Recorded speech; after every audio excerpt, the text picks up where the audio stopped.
Hello everyone, welcome back to this channel. लक्ष्य तक आपके साथ स्वागत है आप सभी का इस चैनल में। तो गाइज, जो हम लोगों ने लास्ट लेक्चर में पढ़ा था वो पढ़ रहे थे। क्या पढ़ रहे थे? पास्ट कंटिन्यूअस टेंस पढ़ रहे थे। क्या पढ़ रहे थे? Past continuous tense. और पास्ट कंटिन्यूअस टेंस में भी जो मतलब हर टेंस के जो सेंटेंसेस होते हैं फोर टाइप्स के, उसमें हम लोगों ने ऑलरेडी मतलब डिस्कस कर लिया था। जैसे इसके पहले पास्ट इंडेफिनिट हम लोगों ने डिस्कस किया, पास्ट इंडेफिनिट के चारों सेंटेंस जो होते हैं वो डिस्कस किया। पास्ट कंटिन्यूअस जो लास्ट लेक्चर आप लोगों ने नहीं देखा, जाकर के जरूर देखिएगा।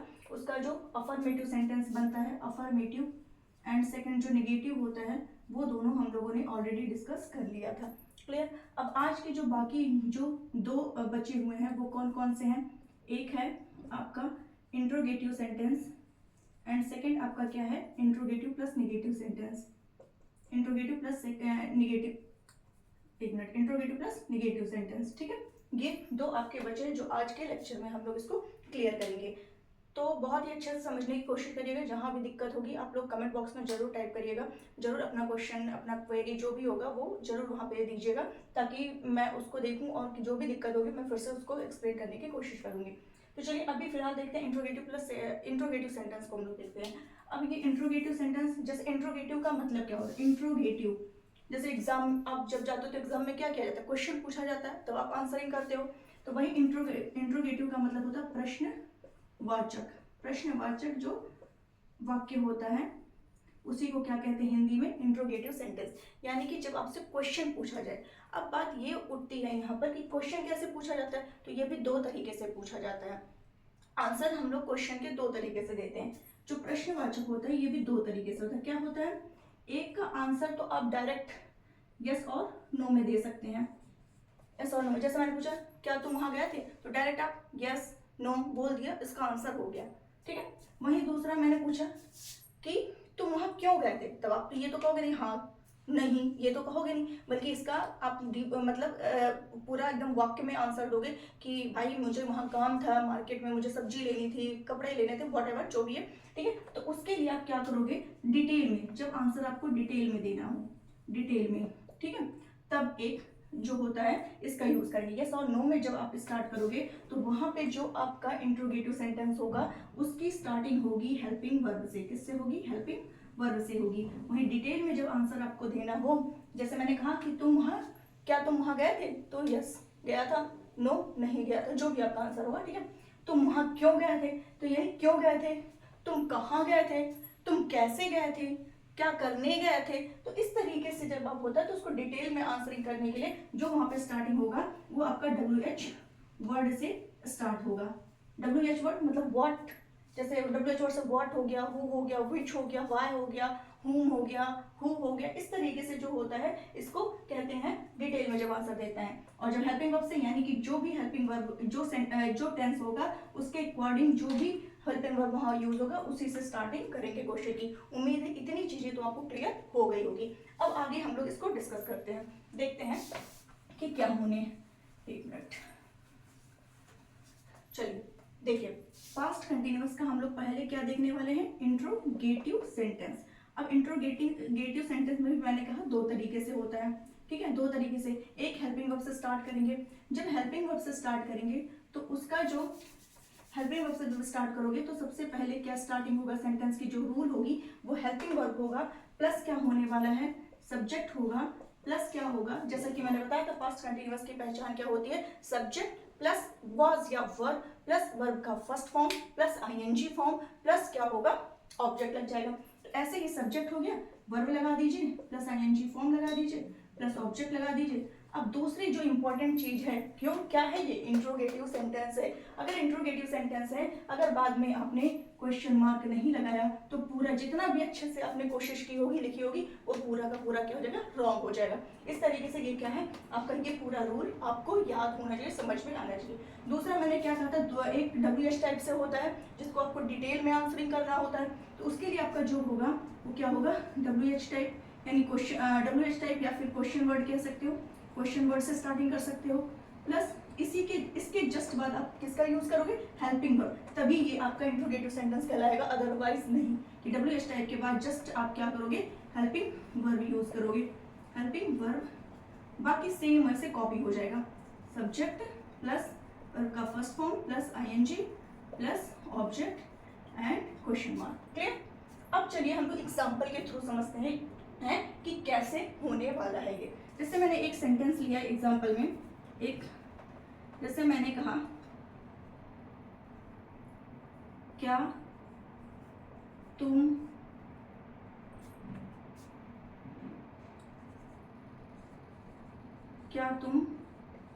व्याकरण पढ़ रहे थे?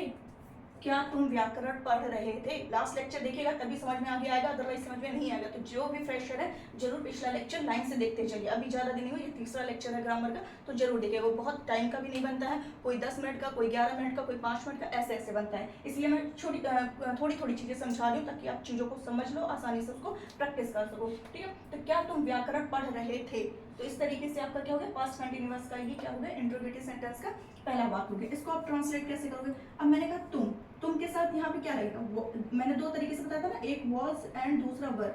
अब इसमें आपको ये बताना वॉज लगेगा कि वर लगेगा। तो यू जैसा कि मैंने कहा था, ये आपका सिंगुलर में भी यूज होता है, प्लूरल में भी हो सकता है। जैसे आप मुझे भी कह सकते हो कि तुम कैसी हो, ठीक है, तुम कैसी हो, हाउ आर यू, इस तरीके से। या फिर कई लोग बैठे हैं तब भी आप हाउ आर यू कह सकते हो, या फिर यू ऑल भी कह सकते हो, या सेकेंड एक वर्ड से भी काम चला सकते हो, यू। तो यू आपका क्या है, ये आपका प्लूरल में भी यूज होता है। तो इस तरीके से यू के साथ क्या लगाओगे, वर लगाओगे, यानी वर यू। अब मैंने क्या बताया था, देखिए हेल्पिंग वर्ब स्टार्ट हो गया। हेल्पिंग वर्ब क्या होता है, वॉज एंड वर यहाँ यूज होगा। तो वॉज एंड वर में से एक ही आपको यूज करना था, वर आपने यूज कर लिया। अब आ गया सब्जेक्ट, यू आपने लगा दिया। अब वर्ब का फर्स्ट फॉर्म, यहाँ वर्ब क्या है, जैसा कि मैंने कहा था क्रिया वही हंसना, बोलना, खाना पीना, रोना, गाना, पढ़ना, पढ़ाना, ये सब क्या है, आपकी एक्शन है, वर्ब है, क्रिया है। तो ये जो वर्ब है, वर्ब में आप क्या लगा दी, यानी वर्ब आपका यहाँ पे क्या है, पढ़ने की क्रिया कर रहे हो ना, पढ़ रहे हो कोई चीज, तो ये पढ़ने की जो क्रिया है उसके लिए वर्ब क्या करोगे, वर्ब का फर्स्ट फॉर्म रीड। ये मैंने बताया था ना कि फर्स्ट फॉर्म हो, सेकेंड फॉर्म हो या थर्ड फॉर्म हो, तीनों स्पेलिंग सेम होती है लेकिन प्रोनाउंसिएशन डिफरेंट होता है। यानी रीड सेकेंड फॉर्म होता तो रेड, थर्ड फॉर्म होता तो रेड, यानी स्पेलिंग सेम बट प्रोनाउंसिएशन क्या हो जाएगा, वो अलग अलग हो जाएगा। बट यहाँ पे वर्ब का फर्स्ट फॉर्म लगाना है तो रीड हो गया प्लस आईएनजी लगा दीजिए इसी में। ठीक है, रीडिंग क्या पढ़ रहे थे, क्या तुम व्याकरण पढ़ रहे थे, रीडिंग ग्रामर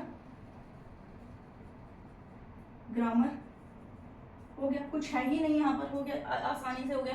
अब ये मैं कह दूं, चलिए ये तो आपने क्या तुम पढ़ रहे थे, हाँ पढ़ रहा था, नहीं पढ़ा था, ये आपको आंसर देना है जो भी होगा।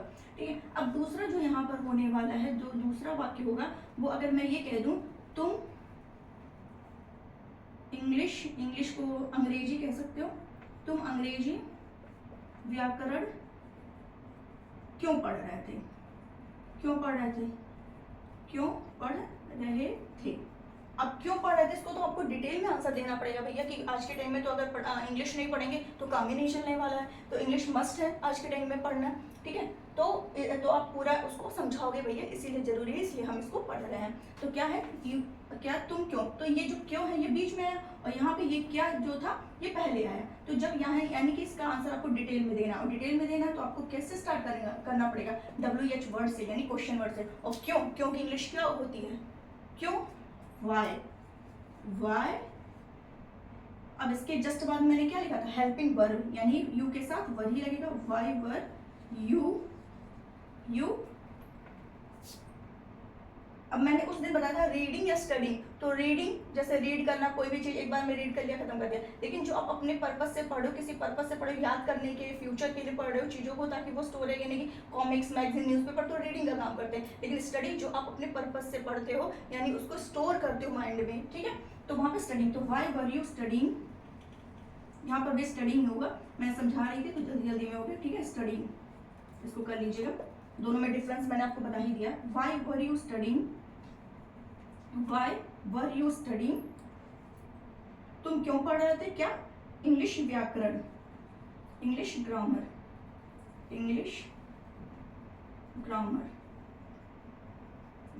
ठीक है, why were you studying the English grammar.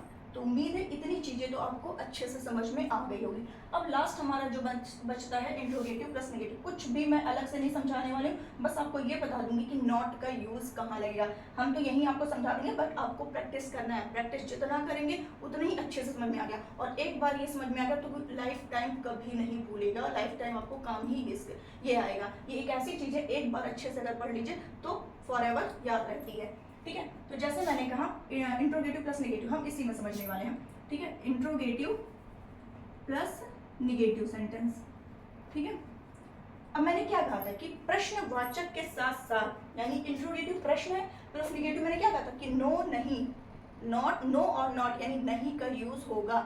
यानी कि इस प्रश्नवाचक के साथ साथ नहीं, तो कभी कभी कहते हैं ना क्या तुम वहां नहीं गए, क्या तुम वहां नहीं गए थे, या फिर क्या तुमने यह काम नहीं किया, मतलब क्वेश्चन भी और नहीं भी, मतलब श्योरिटी के साथ उसने पूछा। ठीक है, तो helping verb plus subject plus यहीं पर क्या लग जाएगा, यहीं पर आपको लगा देना है नॉट। उसके बाद आप आगे कंटिन्यू करेंगे चीजों को। सेम वही चीज यहाँ करें तो subject plus not plus verb का फर्स्ट फॉर्म। अभी तक इंट्रोगेटिव सब सेम चला था, लेकिन नेगेटिव सेंटेंस होने की वजह से यहाँ सब्जेक्ट के जस्ट बाद हमने क्या लगा दिया, नॉट का यूज कर दिया। ठीक है, जैसे मैंने यहाँ पढ़ा था क्या तुम व्याकरण पढ़े थे, क्या तुम व्याकरण नहीं कर दो, नहीं पढ़ रहे थे, नहीं पढ़ रहे थे, तो वर यू बस यही लगा दीजिए, नॉट स्टडीइंग ग्रामर। तुम अंग्रेजी व्याकरण क्यों नहीं पढ़ रहे थे, अब उसका जवाब दीजिए क्यों नहीं पढ़ रहे थे, तो why were you not studying the English grammar. उम्मीद है कुछ भी आपको ऐसा नहीं होगा जो समझ में नहीं आया होगा, अच्छे से समझ में आ गया होगा। तो अगर आपको ये चीज़ें समझ में आई हो तब तो बहुत बढ़िया है, नहीं समझ में आई हो, नहीं आया हो तब भी आप मैसेज करिए, आ गया हो तब भी आप मैसेज करिए, जो भी दिक्कत होगी आप मैसेज करेंगे, उसके फिर मैं और भी इजी तरीके से, मतलब वैसे मैंने बहुत ही नीचे से जा करके आपको समझाने की कोशिश की, बहुत ही इजी लैंग्वेज में समझाने की कोशिश की, फिर भी अगर आपको समझ में नहीं आया है तो बेझिझक आप मैसेज करिएगा, हम इसको और भी अच्छे से समझाने की 2-3 एग्जाम्पल दे करके समझाने की कोशिश करेंगे। चलो फिलहाल एक एग्जाम्पल और दे देते हैं ताकि आपको क्लियर हो जाए, नहीं तो आप कहेंगे मेहनत नहीं करना चाह रहे थे, इसी में आपने लिख करके समझा दिया। चलिए एक और इंट्रोगेटिव प्लस नेगेटिव से ही समझते हैं, एग्जाम्पल लेते हैं।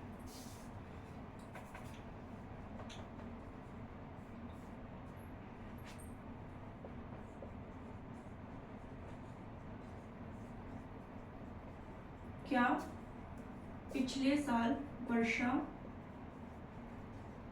हो रही थी, क्या पिछले साल वर्षा हो रही थी, तो आप कहोगे यस और नो, कुछ भी कह देंगे। तो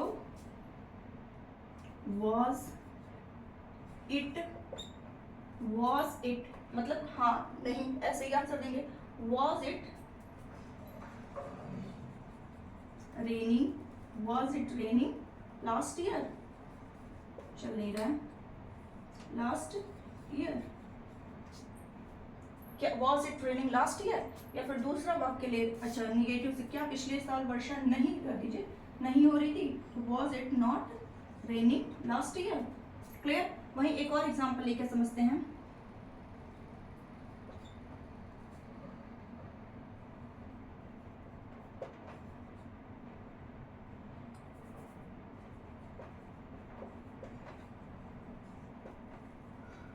वह वहां क्यों नहीं जा रहा था, तो आप अपने अनुसार बताइए कि हाँ क्या लगेगा, वह वहां क्यों नहीं, तो डिटेल में है क्योंकि भाई पूरा डिटेल में आपको आंसर देना पड़ेगा कि हम वहाँ क्यों नहीं जा रहे थे, पूरा रीजन बताइए उसको। तो फिर क्यों नहीं जा रहे थे, तो वाई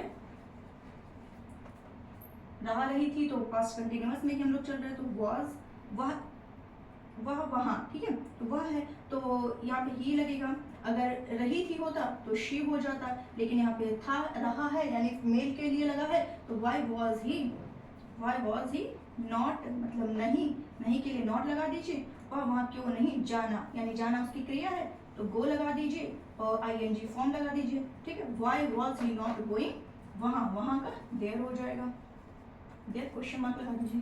उम्मीद है अब अच्छे से समझ में आ गया होगा। तो 2-3 सेंटेंसेस की प्रैक्टिस करिएगा, आपको बहुत अच्छे से आ जाएगा। तो ये लोअर क्लास से लेकर के जो जिसको अभी भी बहुत मतलब बहुत ज़्यादा सीनियर हो गए हैं फिर भी उनको इंग्लिश बहुत टफ लगती है, तो यहाँ से आप सीख सकते हो कुछ भी, क्योंकि कहते हैं ना कि सीखने की कोई उम्र नहीं होती। तो अगर आपको सीखने का जज्बा है, जुनून है, तो कभी भी बैठ जाइए, चीज़ों को सीखिए। चाहे आपको छोटे बच्चे से सीखने को मिल रहा है, बड़े से मिल रहा है, बस आपको सीखने से मतलब कोई भी उसको सिखा रहा है, और जहाँ आपको समझ में आए वहाँ सीख लीजिए। ठीक है, तो इतना उम्मीद है आपको अच्छा लगा होगा, तो बताइएगा जरूर, फीडबैक जरूर दीजिएगा। तो आज के लिए बस इतना ही रखते हैं। बाकी जो नेक्स्ट हमारा टेंस होने वाला है वो है पास्ट परफेक्ट टेंस, आगे हम लोग उसको समझेंगे। अभी तक के लिए इतना ही रखते हैं। Thank you so much. Like share and subscribe जरूर करिएगा।